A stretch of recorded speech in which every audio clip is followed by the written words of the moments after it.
Lo pernah menyesal mengundang narasumber nggak? Pernah. Siapa?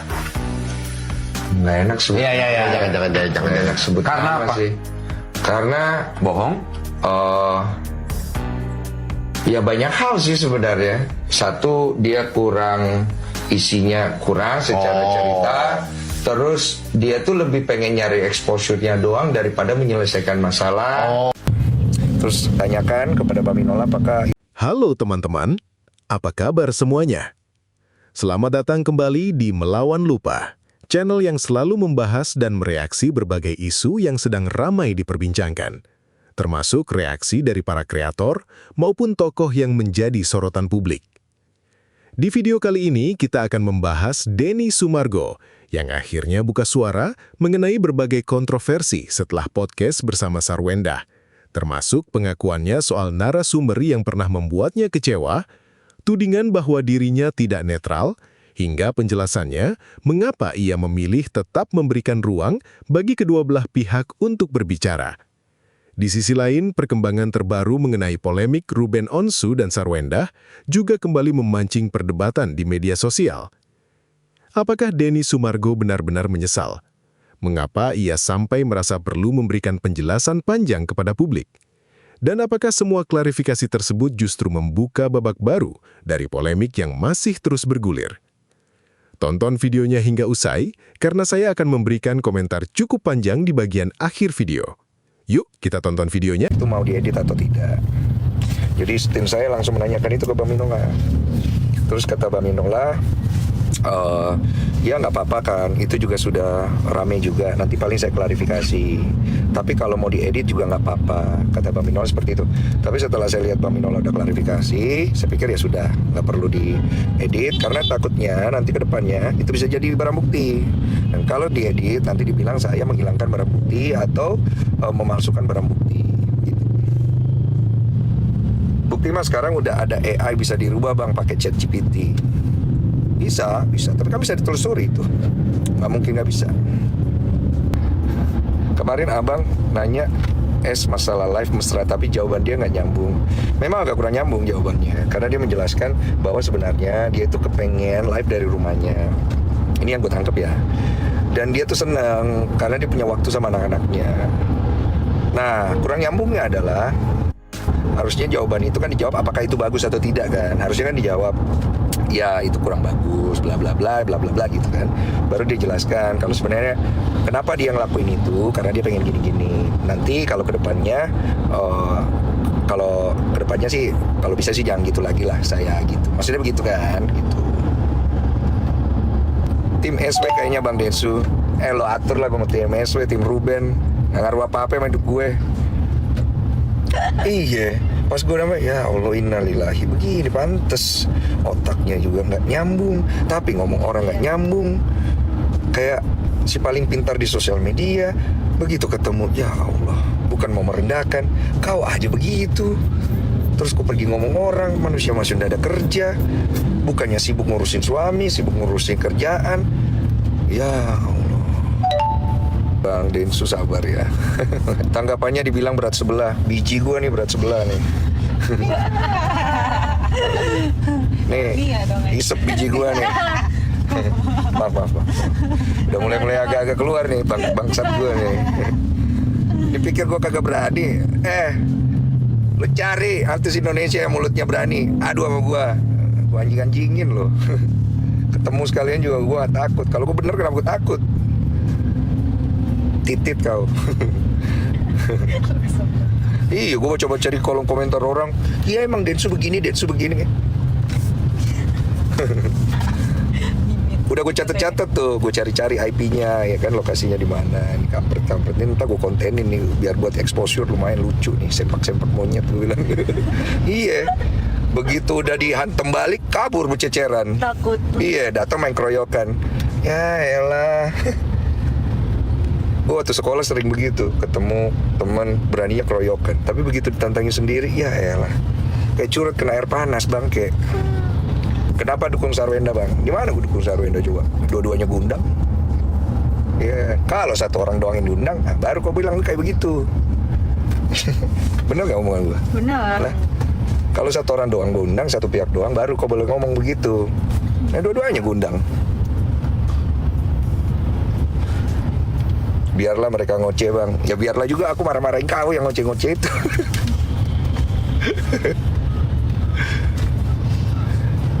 Mau lu pakai backupan influencer mana, mau lu pakai ini, coba ngomongin gua sama konten kreator influencer gede itu. Gua adu nyali lu. Lu pikir gua bisa cari dosa-dosa lu? Kita tes aja, tes nyali, tes power, tes semuanya. Gua dapet dosa lu, gua bakar tuh dosa.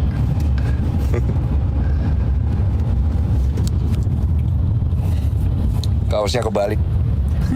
Bang, siapa yang benar, Ruben atau Sarwenda? Malah gue tahu itu urusannya mereka, kalian nilai sendiri lah. Ntar nurun ke Bial suka sumpah serapa kayak gitu bang. Gak apa-apa anak-anak gue, lurus saya anak lu. Gue yang didik kok. Kalau perlu gue kasih tau Bial, kalau ada orang sombong, sombongin lagi. Mau apa lu? Anak-anak gue yang ngajarin. Kalau yang ngatur, kayak hidup lu udah bagus. Jangan sombong bang, lah kan gue pebasket sombong Cahya. Sesekali undang dua belah pihak bersamaan pasti seru itu. Kagak bakal mau lah, susah.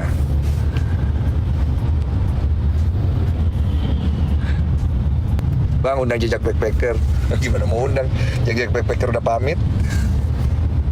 Pasti Sarwenda mau ke Dedi juga. Backingan gue influencer terlalu bang, undang sama Maxim. Bang Bial mana bang? Bang konten apa lucu banget nih, kulit wajahnya kencang pakai apa? Pakai sombong face wash. Bang, kalau Sarwenda lockout pasti orang-orang ini pada bela Sarwenda, wek. Baju terbalik kok, boy, dapat gift. Makasih, huraso.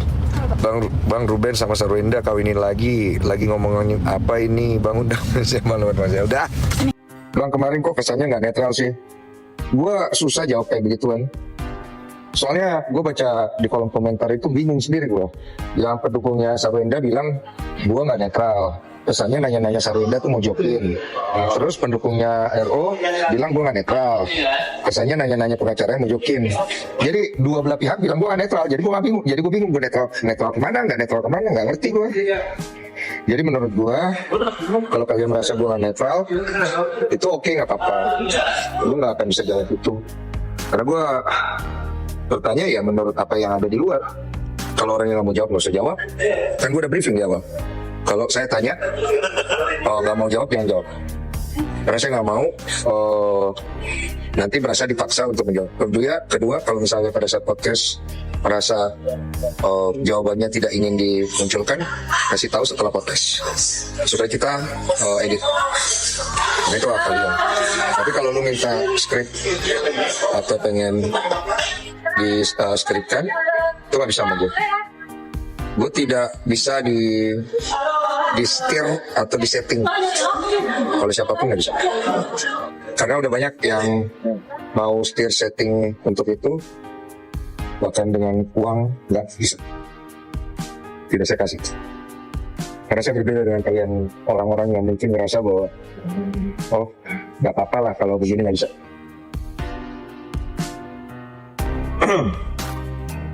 Bang, ada ancaman nggak?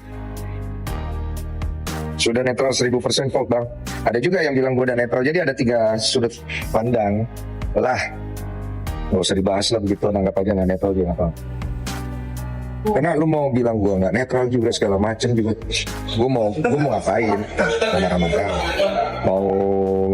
Mau membela diri. Mau apa? Lu nggak akan bisa ngapa-ngapain. Kalian juga ya udah sekedar paling masih respon itu aja. Kan hak kalian. Namanya juga penonton kan pasti punya pendapat masing-masing. Lu juga harus bisa terima.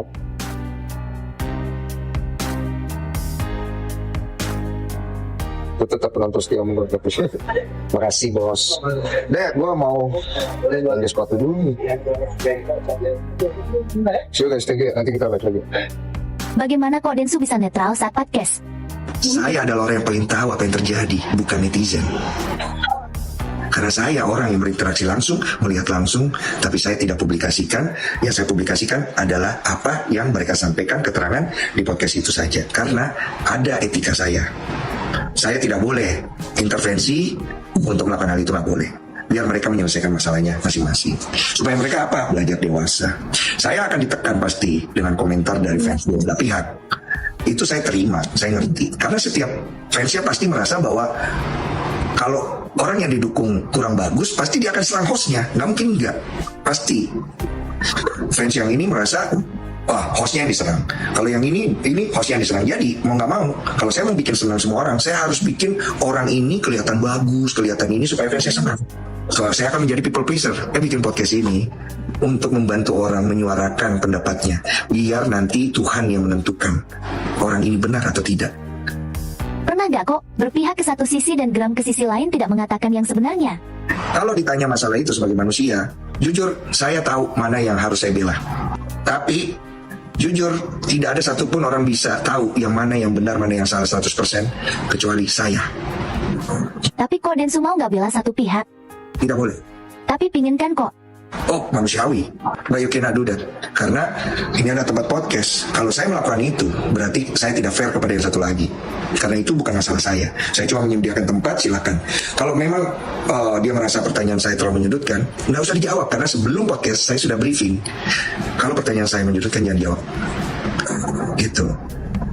Dan kalau orang itu merasa tidak nyaman, jangan jawab. Karena saya nggak mau podcastnya nanti orang merasa nggak nyaman. Karena kan tujuan saya kan, saya nggak ada kepentingan tuh, kecuali kita cari AdSense saja gitu. Jadi kalau misalnya orang bilang, Densu cari cuan doang, kayaknya nggak cuan doang. Cuan salah satunya, tapi yang gue cari adalah bagaimana orang itu bisa belajar untuk memperbaiki kesalahannya. Bisa nggak? Saya pengen dengar dari dia. Saya pengen tanya kira-kira bagaimana dia menjawab pertanyaan ini, supaya dia belajar memperbaiki apa yang kurang, apa yang salah dari hidupnya. Supaya apa? Supaya dia menjadi lebih baik. Hanya itu saja. Kalau saya mau nggak netral, ya gampang aja. Saya tinggal crossing ke sini, selesai. Tapi tujuan saya adalah memberikan tempat orang bisa ngomong. Mau lu benar, mau lu salah, mau menurut gue ini ya lu ngomong. Supaya nanti dia belajar. Ada orang yang dulu pernah saya podcast, saya tahu dia orang gak beres. Tapi saya, ya udah, saya tanya dia jawab, saya tanya dia jawab, saya tanya berapa kali jawab, ya udah. Sampai suatu hari dia datang ke saya, Bang, kenapa sih waktu itu lu nggak serang gua aja? Maksudnya kan lu tahu kalau gua salah dan gua bohong. Buat apa? Gua bilang, gua bukan musuh lu. Lu belajarlah dari kesalahan lu. Tapi kenapa waktu itu abang punya kesempatan nyerang saya, abang gak pakai? Udah, saya tempat podcast, bukan tempat menghakimi lu. Makasih ya bang, gue banyak belajar dari tempat gue cerita di podcast lo. Gue akhirnya sekarang tahu gue banyak harus perbaiki diri. Oh ya, sama-sama, itu yang gue mau, itu yang gue harapkan. Setelah podcast viral dan sampai ada yang diserang netizen, apa ada yang sampai marah ke Kok Densu? Enggak ada, karena dari awal kan aku udah bilang, Carwenda datang ke tempat saya untuk minta podcast. Kan aku udah cerita kan, aku bilang kan kalau bisa jangan dulu lah, kamu tenangin diri. Seminggu kemudian dia datang lagi, kok saya bisa nggak pakai hak jawab saya di sini, kamu bisa hubungi infotainment lah gitu. Terus kok tuh orang paling lurus yang pernah saya temukan. Waktu saya bikin salah, kok orang pertama yang ngomong belak-belakan ke saya, negur, ngasih tahu supaya saya perbaiki. Jadi menurut saya di sinilah tempatnya, karena saya bisa bicara dan kok silakan tanya apapun itu. Oh gitu, oke. Tapi saya harus undang Ruben juga ya, gitu, karena saya nggak fair karena bukan saya hakimnya. Iya nggak apa-apa, oke. Ya udah, sebelum saya podcast, saya bilang, Wen, I'm not your friend. Kalau kamu nggak bisa jawab, jangan jawab. Dan jangan berharap abis keluar dari sini kamu akan dipuji orang. Saya bukan Tuhan. Kamu bisa akan tambah dihujat, bisa akan tambah buruk. Is it okay? Oke kok nggak apa-apa. Ya udah, sama juga dengan Pak Minola, pengacara Ruben yang datang ke sini. Sama, nggak ada bedanya. Itu. Tapi Rubennya mau datang nggak kok? Waktu kita undang Ruben tuh waktunya belum bisa. Jadi dia akhirnya kita coba lagi, karena kan nggak fair ya kalau misalnya nggak datang sisi yang sini gitu. Kita coba lagi, ya kalau memang waktu itu gagal ya sudah, gue nggak bisa ngapain. Kita coba undang pengacaranya, beliau bisa datang, katanya udah diizinkan sama Ruben. So silakan gitu. Semoga nanti Rubennya bisa datang podcast ya kok. Iya, kalau Ruben mau datang ke tempat saya pasti dengan senang hati kok ngasih tempat gitu. Atau kalau mau damai, bilang aja berdua mau damai, dan bisa nggak kita damai di podcast. Lo silakan, lu bagus lagi. Selama ini gue kayak gitu, haknya. Jadi jangan kewajibannya doang yang gue harus lakukan, haknya. Udah, gue mau ada di titik terendah pun mas, gue mah anak pasti gue duluin. Tapi kalau gue sampai kayak begini, ini udah fatal menurut gue. Gitu, jadi karena kewajiban lu jalankan hak. Iya dong. Jadi menurut gue ada lagi nih. Enggak, ini konteksnya tentang anak, udah titik, jangan merembet kemana-mana. Lu merembet cerita-cerita masa lalu ngapain? Sekarang gue tanya, lu pernah nggak mungkin punya hidup? Ya, lu nggak punya cerita buruknya pasangan lo, mungkin nggak? Nggak mungkin kan? Ya gini lah, kalau dulu cerita buruk dan sebagainya dulu bertahannya juga begitu lama ya, kayak urusan dari mana?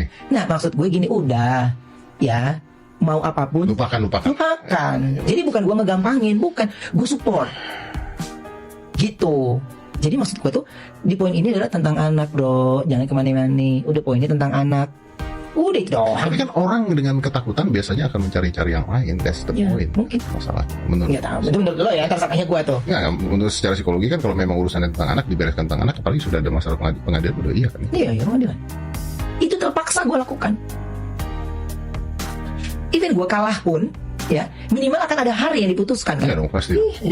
Sebenarnya kalau ikutin dari yang awal, Beres, ya bener. gue gak minta apapun.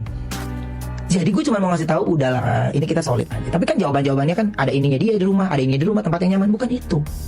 Tapi kan ketika dibahas lagi, dulu waktu ini, dulu sebelum menikah, itu mulu pembahasannya. Jadi ngomongnya gak akan nyambung. Makanya akhirnya gue mau mengambil jalan keputusan udah lewat jasa lawyer. Itu, kalau gue gak boleh nyambung, ngapain gue ngelibatin orang? Nggak nyambung, ditanya gimana, jawabannya gimana ke gue. Gitu, jadinya satu titik di sini, tadi merembetnya kemana-mana. Jadi, iya, udah gitu aja. Udah lawyer aja lah gitu.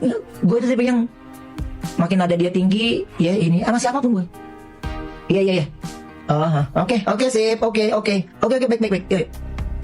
Gue udah trauma dari kecil tuh denger hal-hal yang menurut gue sebuah intimidasi gitu. Jadi gue tidak ingin terjadi lagi di posisi sekarang ini. Tapi kalau lu tanya gue nih sekarang, gue ada rasa nggak percaya diri gitu di mata anak gue tuh, ada rasa nggak percaya diri. Kenapa? Kalau dia bisa tahu apa yang gue lakukan dari tontonan, dia nonton juga nggak tingkah laku. Iya, kenapa nggak percaya diri? Iya, maksudnya ada satu anak ada anak gue Talia itu, dia tahu bagaimana suasana itu. Oke. Ya, teriak-teriak di dalam mobil, terima telepon, wah ngatain gue gitu. Ketika tutup telepon, itu rasa gue cuman gini, gagal gue. Oh shit. Gak ngomong apa. Jadi bukan anak gak tahu, anak udah tahu.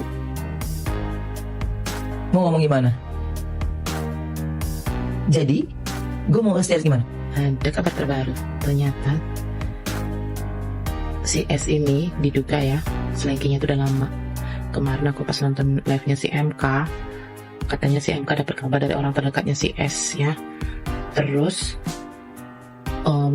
ini katanya diduga lagi selingkihnya tuh bukan di Indonesia aja guys. Dok itu pergi pagi pulang malam ke negeri tetangga selingkihnya. Terus si R sengaja tuh ngikutin dia, mengintai dia, bener nggak diselingkihi? Ketahuan pas ngintai, tantrum guys. Tapi pendukung yang menganggap dia ratu apa? Ratu selingkuh.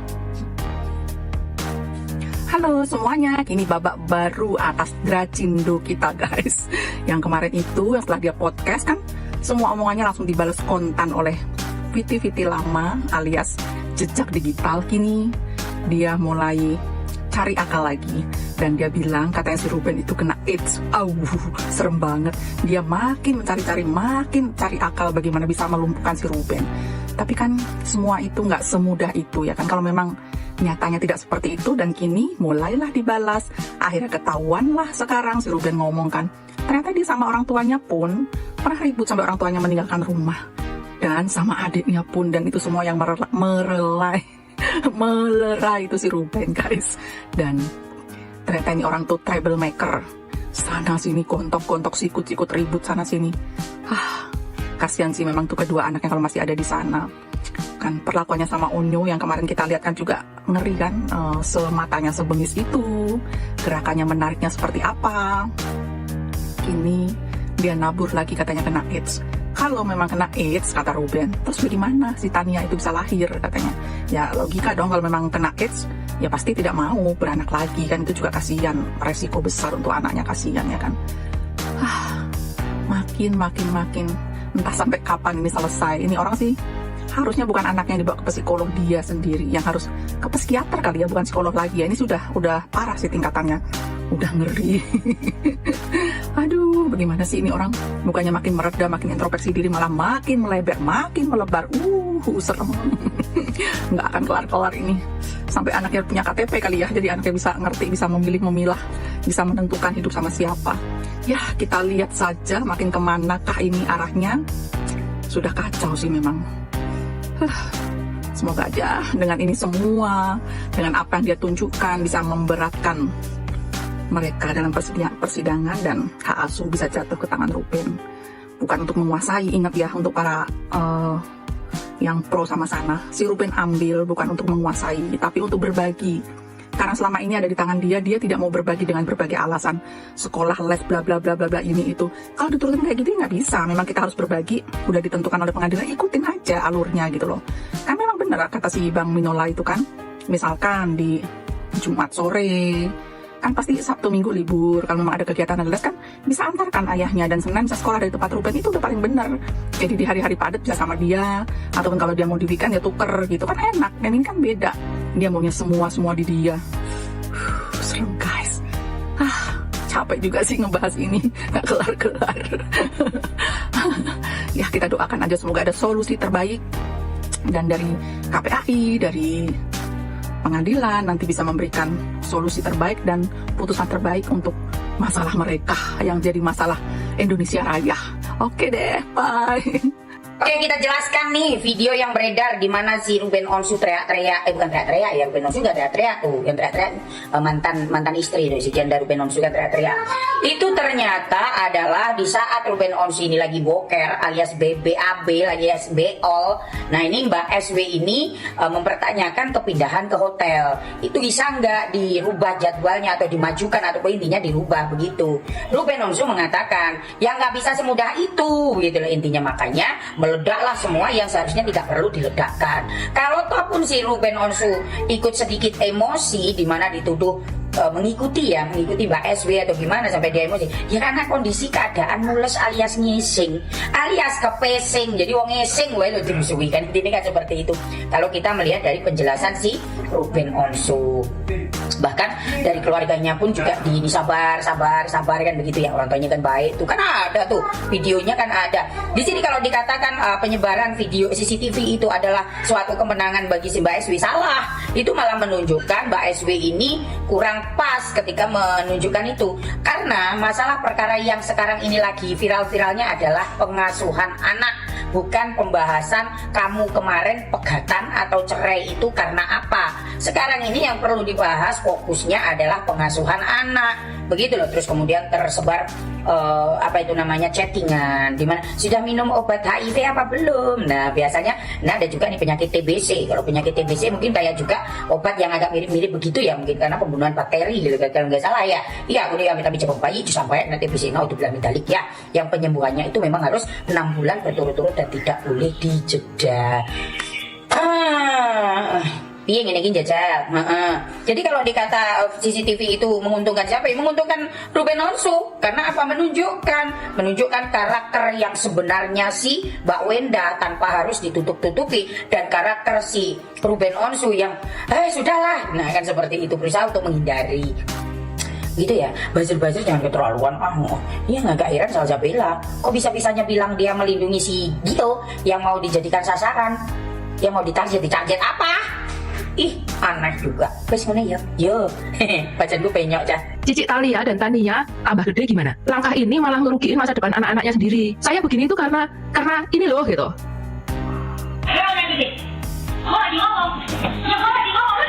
Jujur sebagai sesama mama, Mak Min langsung berpikir keras. Katanya semuanya apa-apa demi anak atau tujuannya untuk melindungi mental Cici Talia dan Tania. Kenapa malah menancapkan jejak digital yang tidak bisa dihapus di internet? Jadi Mak Min ini berusaha menelaah ini semua di-up dengan tujuan apa aja sih yang mau dicapai. Karena klaim marah-marah dengan histerisnya juga makin kelihatan tuh Sarwenda. Ruben memang emosi, tapi sama sekali nggak kasar. Tujuan yang bisa Mimin pikirkan sih sudah Mimin post di video sebelumnya ya. Sarwenda mempost klarifikasi dan video yang jelas menurut Mimin tersebut bukan kedamaian atau demi anak. Karena pihak Ruben via Bang Minola sudah menyentil dengan bukti CCTV untuk membantah statement dia untuk menyuruh Ruben kalau berantem jangan sampai kedengeran anak, Sarwenda merasa terpojok. Daripada kalah narasi, dia memilih meruntuhkan semuanya sekalian.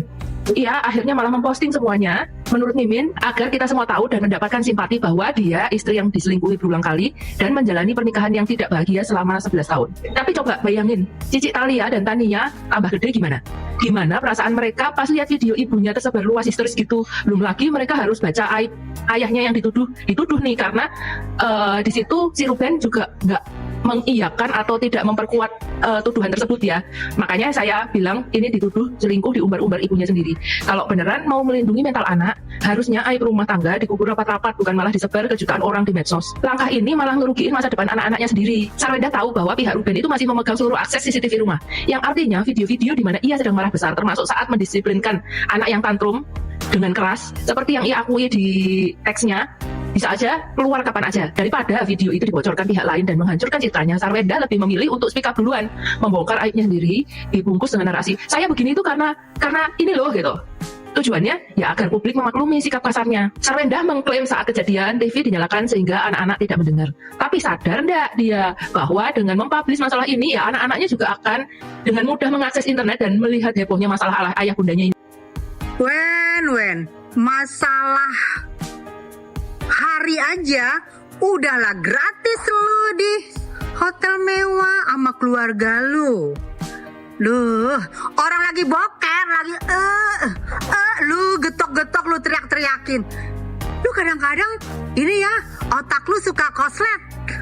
Suka gak bersyukur ya, dapat suami yang baik, suami yang ganteng, suami yang muda, bukan gadun loh. Hari gini lu dapat 200 jati dari mana kalau bukan dari gadun, Gak bersyukur lu ya, bentak-bentak marah-marahin, inces lu. Ingat dong sebelum OP gimana wajahnya, ya sebelum OP gimana penampilannya diingat. Jangan lupa diri ya, jejak digital banyak loh. Ih, bener-bener deh. Nah teman-teman, setelah menyaksikan video tadi sampai selesai, sekarang izinkan saya menyampaikan pendapat pribadi saya. Sekali lagi, ini murni opini saya sebagai seorang konten kreator yang mengikuti perkembangan isu ini dari berbagai sudut pandang. Kalian tentu boleh setuju, boleh juga tidak setuju. Justru saya berharap nanti kita bisa berdiskusi secara sehat di kolom komentar. Kalau saya memperhatikan penjelasan Denny Sumargo dalam video tadi, saya melihat bahwa posisi seorang host podcast memang tidak pernah mudah. Apapun yang dilakukan, selalu ada pihak yang merasa dirugikan. Ketika pertanyaannya dianggap terlalu keras, host akan dituduh menyudutkan narasumber. Sebaliknya, ketika pertanyaannya dianggap terlalu lembut, host akan dituduh membela narasumber. Dalam situasi seperti ini, menurut saya hampir mustahil membuat semua orang puas. Yang menarik perhatian saya adalah ketika Denny menjelaskan bahwa sebelum podcast dimulai, narasumber sudah diberi kesempatan untuk tidak menjawab pertanyaan yang dirasa tidak nyaman. Dan jika ada bagian tertentu yang memang perlu dipertimbangkan untuk diedit setelah rekaman, hal itu juga bisa disampaikan. Dari sudut pandang saya, mekanisme seperti ini menunjukkan bahwa setidaknya ada upaya untuk menjaga etika dalam proses wawancara. Saya juga memahami mengapa banyak penonton akhirnya menilai Denny tidak netral. Di era media sosial, setiap orang menonton dengan sudut pandangnya masing-masing. Orang yang sejak awal lebih bersimpati kepada pihak A akan merasa pertanyaan kepada pihak A terlalu keras. Sebaliknya, pendukung pihak B bisa merasa pertanyaan kepada pihak B justru lebih tajam. Akibatnya, dua kubu yang berbeda bisa sama-sama mengatakan bahwa host tidak netral, meskipun alasannya bertolak belakang. Menurut saya, justru disinilah tantangan terbesar seorang pewawancara. Ia harus berani bertanya, tetapi juga memberi ruang bagi narasumber untuk menjelaskan versinya sendiri. Penonton kemudian bebas menilai berdasarkan jawaban yang mereka dengar.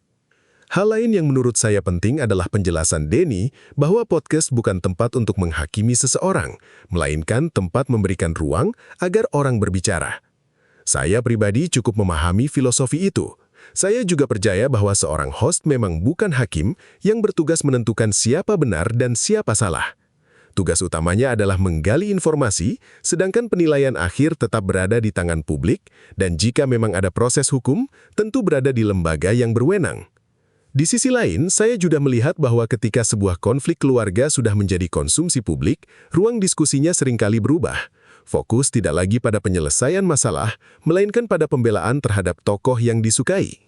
Akibatnya setiap potongan video, setiap kalimat, bahkan setiap ekspresi wajah bisa diperdebatkan berhari-hari.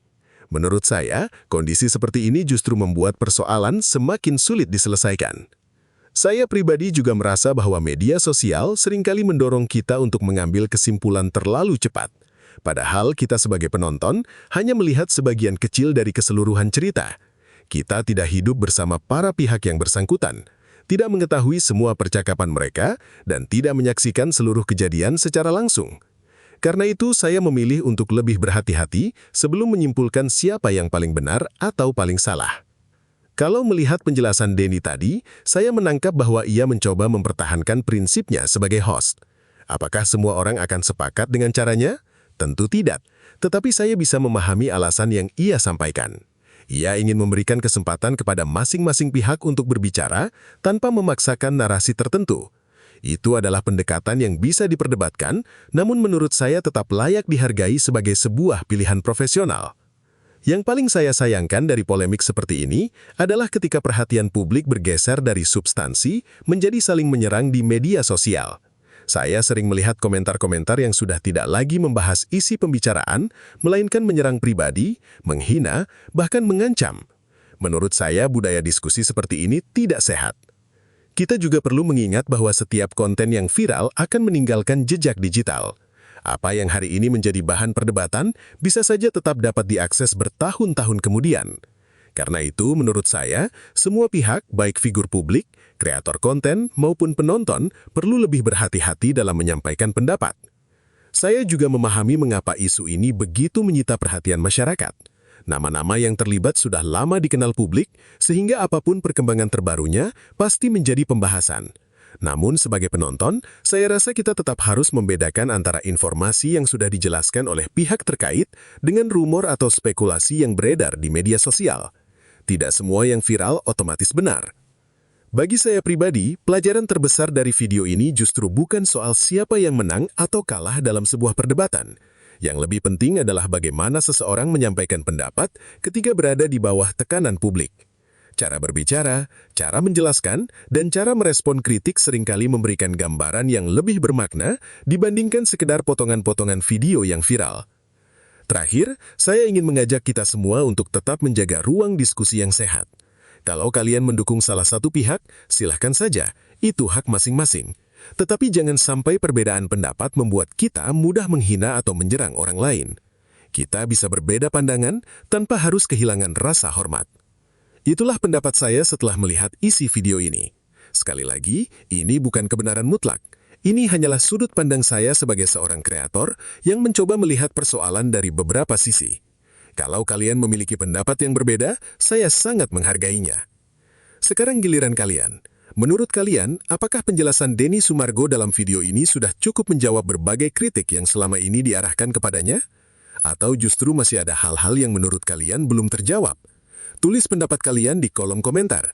Saya ingin membaca sudut pandang kalian satu persatu. Kalau kalian menyukai pembahasan seperti ini, jangan lupa berikan like, bagikan video ini kepada teman-teman kalian, dan tentu saja subscribe channel Melawan Lupa agar tidak ketinggalan pembahasan-pembahasan terbaru seputar isu yang sedang ramai diperbincangkan. Terima kasih sudah menonton sampai akhir, semoga kita semua selalu diberikan kebijaksanaan dalam menyikapi setiap informasi yang beredar. Sampai jumpa di video berikutnya.